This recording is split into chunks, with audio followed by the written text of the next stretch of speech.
Muy buenas noches, queridos hermanos. Aquí estamos una vez más para ocuparnos durante 30 minutos sobre las Escrituras, y estábamos en el libro de Efesios. En esta oportunidad vamos a ver el capítulo 4 de Efesios. Habíamos ya comenzado, prácticamente habíamos llegado a la mitad, pero antes de continuar con Efesios te quiero decir algo. La palabra hablada solo queda completa en el oído del que la entiende. Este es mi interés, que todo lo que te voy a poder decir esta noche, con todo el corazón y la dedicación que pueda dar a mis palabras, que sean para que te arrimen a una comprensión mayor, no en el área del razonamiento humano, en la pura lógica de la mente, sino en eso que viene como un efluvio, como aguas cristalinas, y de pronto uno dice: me hace caer la ficha, ahora lo sé, esto hace que me dé cuenta de cómo es. Bien, tenemos esta interpretación ya, y que de esa manera esta palabra que va a ser hablada, que quede completa en el oído del que la entiende. Eso es importante. Y no es fácil. Tienes que tener un corazón lleno de hambre de Dios, un corazón dispuesto, un corazón que ha pasado por el tamiz del arrepentimiento de todos tus pecados, si no, no puedes llegar al Señor. Y que en un estado de humillación podamos decir con todo el corazón, con simplicidad: Señor, yo aún esta noche te necesito mucho, mucho.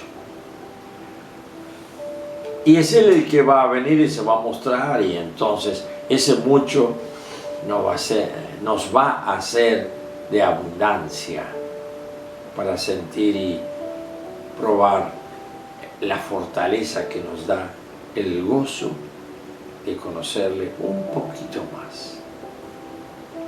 Habíamos estado viendo en Efesios capítulo 4, a partir del versículo 17, la nueva vida en Cristo. Esto es tan importante, porque la nueva vida en Cristo no puede ser que yo la determino.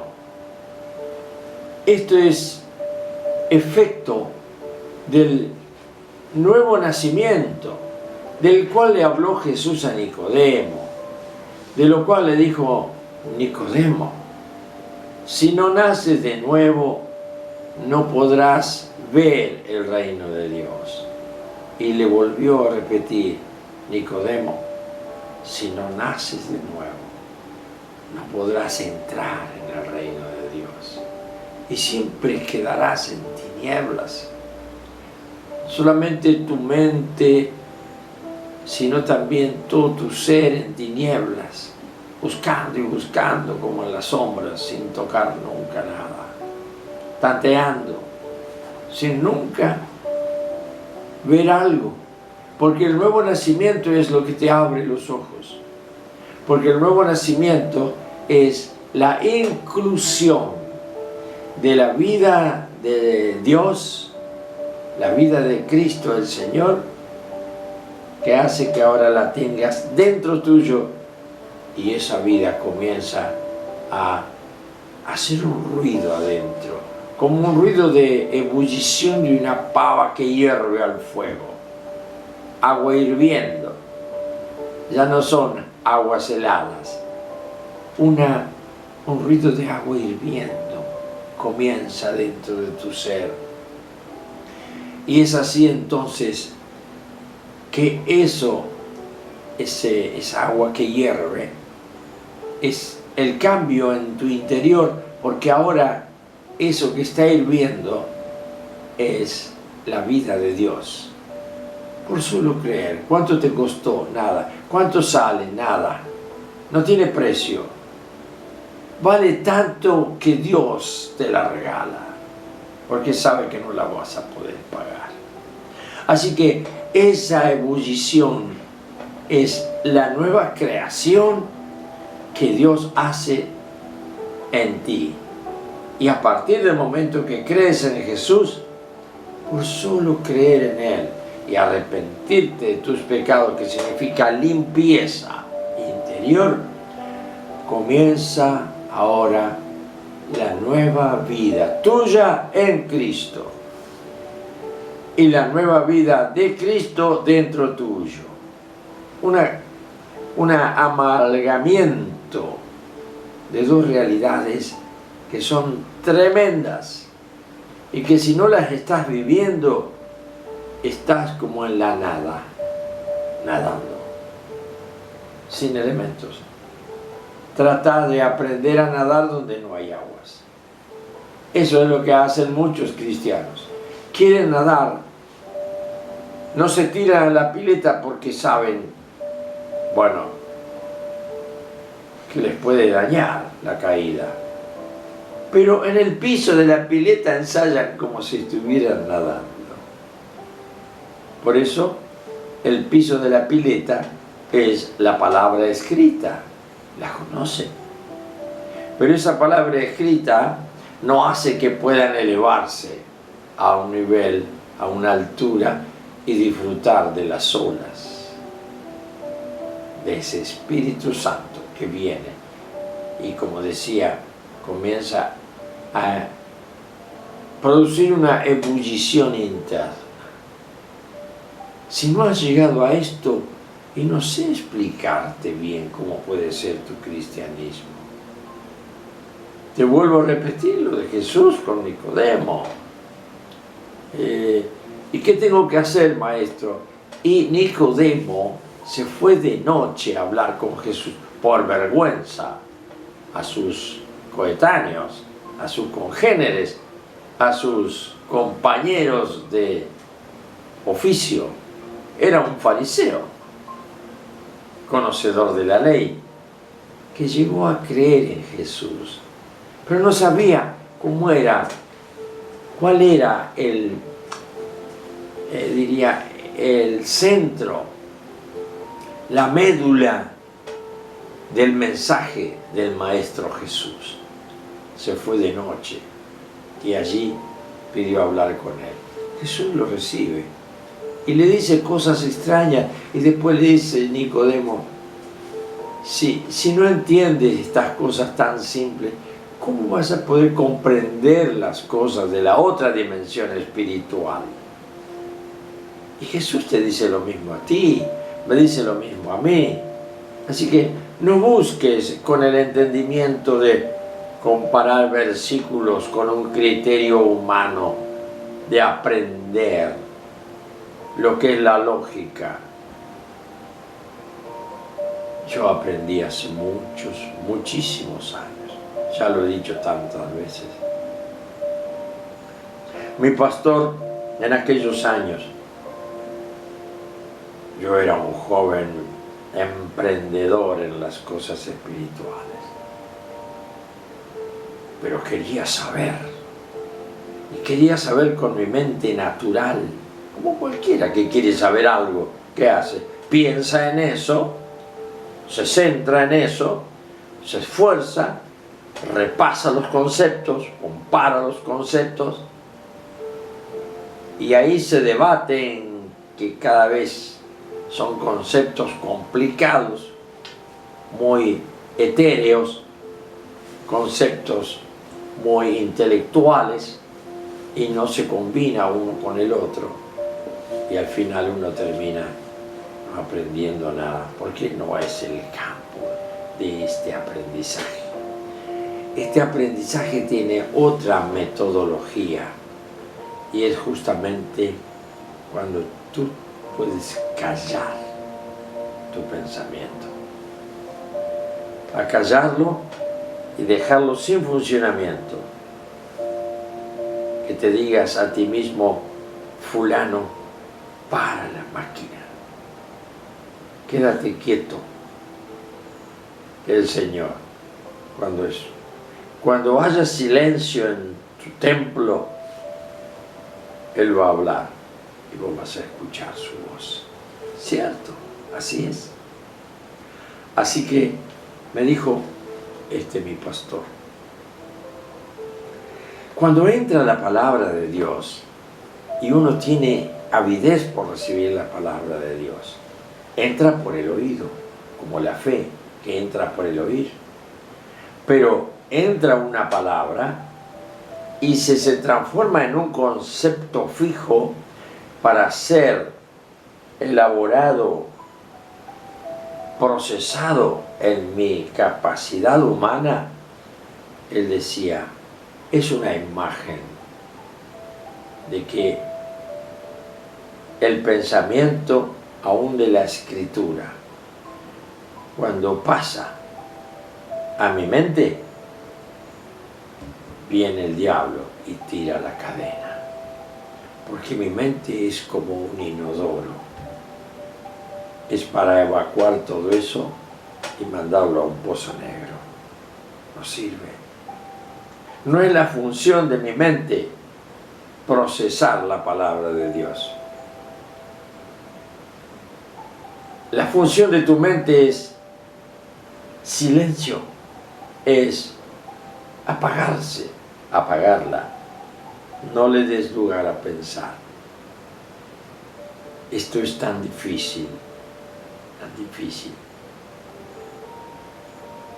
Es como el mandato del apóstol Pablo. Oren sin cesar. Oren en el Espíritu. ¿Cómo? ¿Eso qué es? Orar en el Espíritu. Justamente. El Espíritu Santo ora por mí con gemidos indecibles y se expresa a través mío. ¿Le dejaste alguna vez? Inténtalo. Para tus pensamientos. ¿Cómo hacerlo? Te digo que es muy difícil. Lo que yo he luchado, no sé, otros habrán luchado más que yo quizá, pero hace ya fue en el año 80 creo, 1980, 81, por ahí. Se me ocurre hacer ayuno, dije no, yo tengo que ir a un lugar y estarme en silencio. Y estando quieto y sin permitir a mi mente que elabore nada, una quietud total de mi ser, a ver si escucho la voz de Dios. Primer año, hice 10 días de ayuno. Tuve que hacer cama por un esguince jugando al fútbol. 10 días.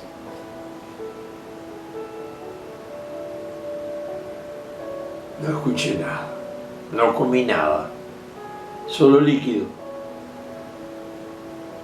No quería saber nada, era muy difícil, pero bueno, comprendí que no había otro camino de poder escuchar la voz de Dios. Porque Jesús lo dijo, cuando ores, entra en tu cámara secreta, habla con tu Padre, que escucha en el silencio. ¿Por qué? Porque escucha tu oración profunda de anhelos de conocerle, no tu razonamiento, ni tus conjeturas. Al segundo año, hice los 21 días de Daniel y seguía buscando la escritura. Yo quiero escuchar la voz de Dios. Otros dicen, y el Señor me habló, y el Señor me dijo, y a mí nunca me hablaba, y nunca me decía nada. Y yo creí que me iba a venir con voz audible, yo creí que iba a poder conversar con Él en el nivel de lo que yo soy, carne, pensamiento puramente humano. Y no era así.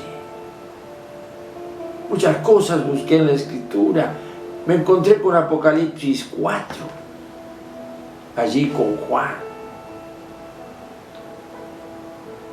que después de cierta circunstancia Dios le habló y le hizo escuchar cosas, etc. Y le dijo, sube acá y te mostraré y esto y lo otro. Y él dice, y en el instante yo estaba en el Espíritu. Yo quería eso para mí. Así que, segundo año, 21 días de ayuno.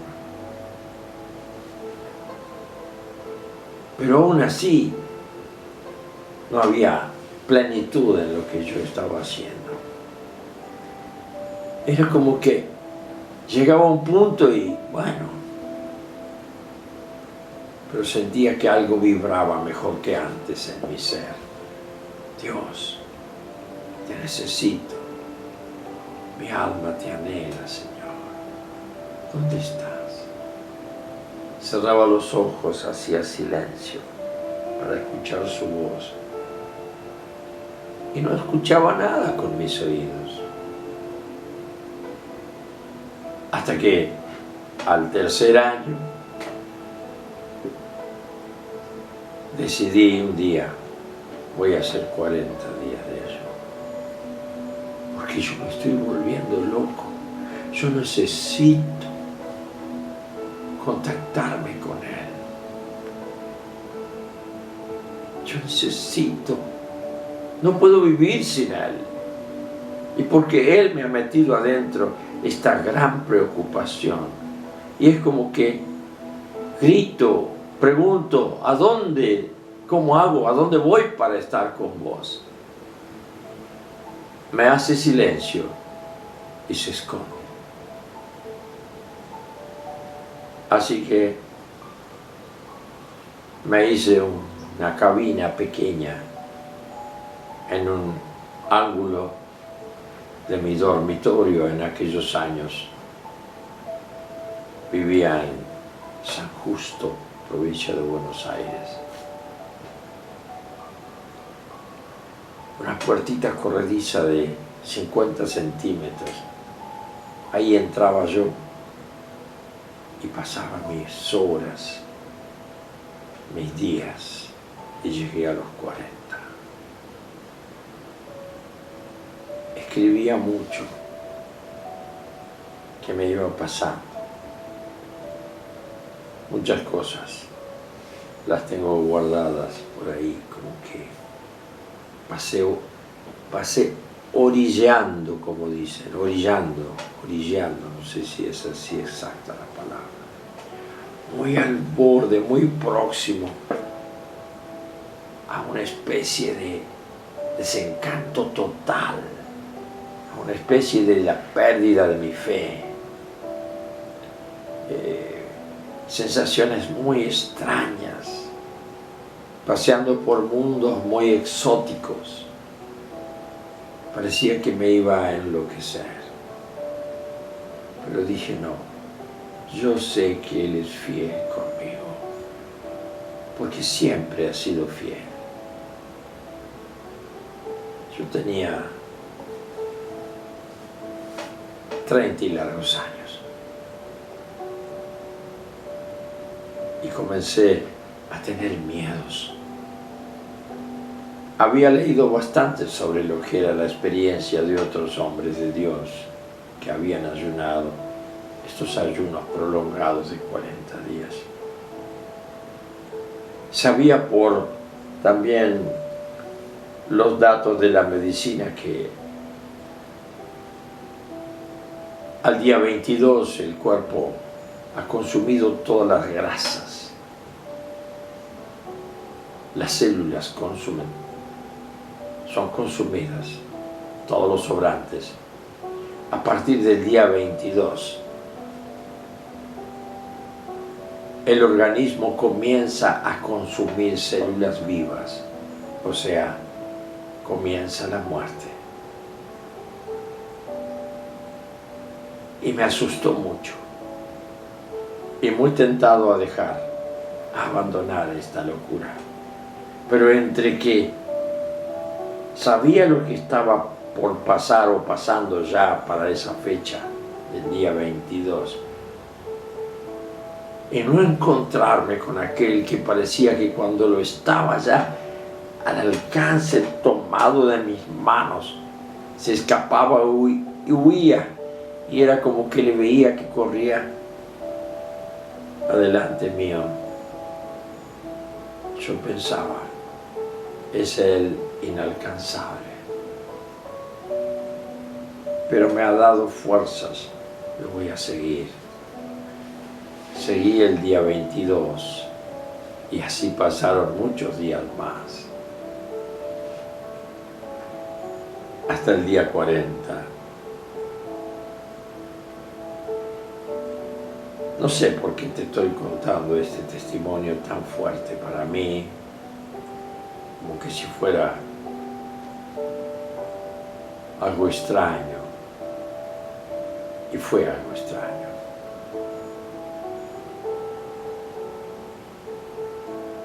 Yo había dejado de concurrir a los cultos.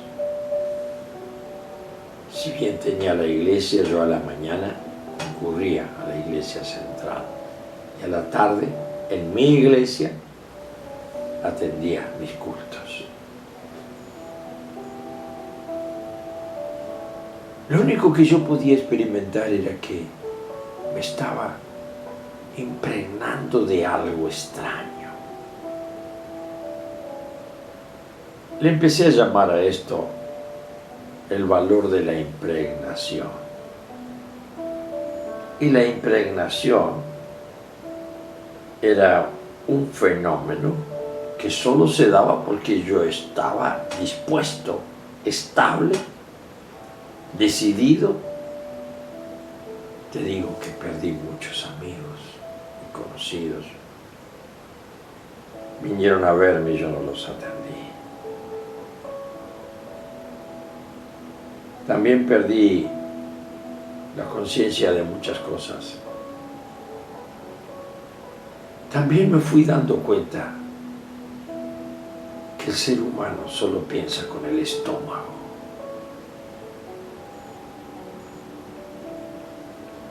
Piensa más con el estómago que con la cabeza.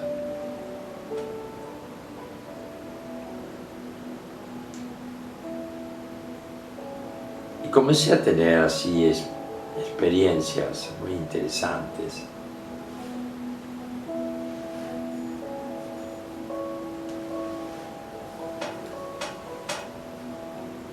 Mi esposa,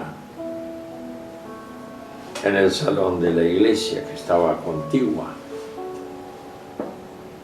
habíamos propuesto hacer desde el primer día hasta el último, y se hizo, reuniones de clamores.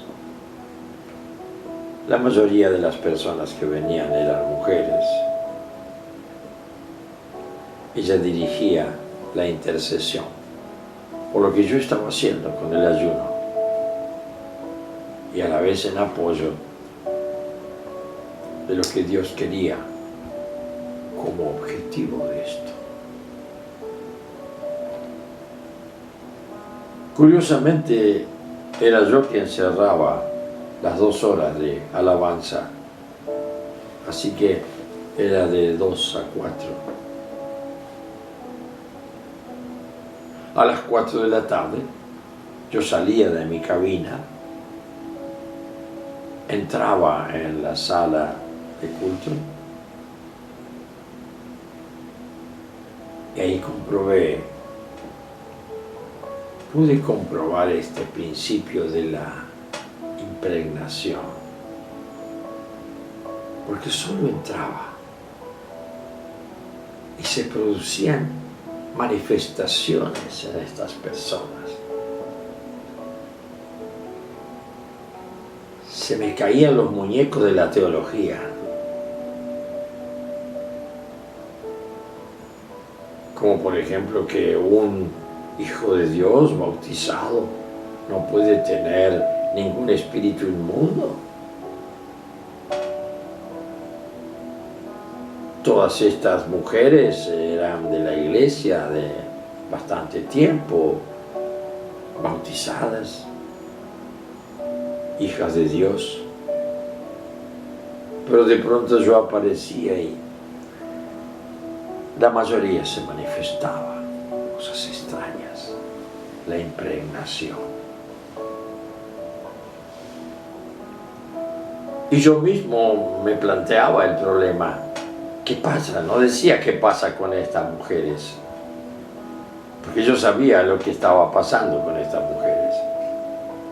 Lo que escondido estaba, algo había que hincaba un ajuste de cosas, así es que eclosionara una realidad que estaba ahí tapada. Y yo me decía, ¿yo soy el causante? No.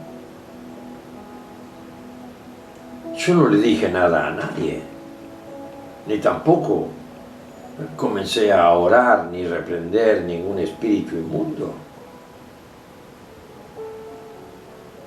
Pero ¿por qué se manifestaba? Tenía pasajes para explicármelo. Hijo de Dios, ¿por qué apareces antes de tiempo para torturarnos?